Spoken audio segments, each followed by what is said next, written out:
Aujourd'hui, c'est un jour qui restera gravé dans l'histoire du football ivoirien, puisque Yann Diomandé vient de s'engager officiellement avec le Real Madrid et devient le premier joueur ivoirien à porter le maillot de la Maison Blanche. Et il faut porter...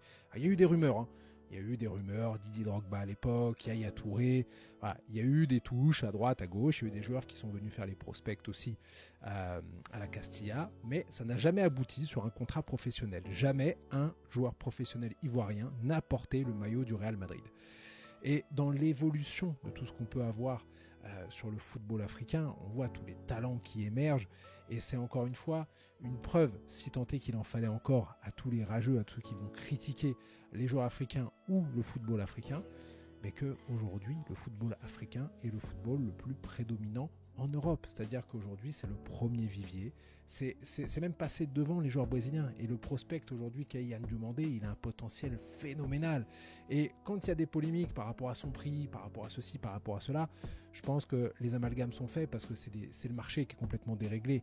Mais aujourd'hui, un joueur avec ces qualités-là, qui va représenter pour la première fois son pays sous le maillot du Real, c'est une immense fierté.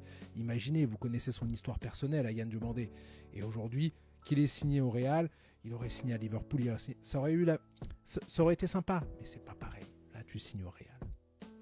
Bravo Diomandé, et je te souhaite le meilleur du côté de la Casablanca.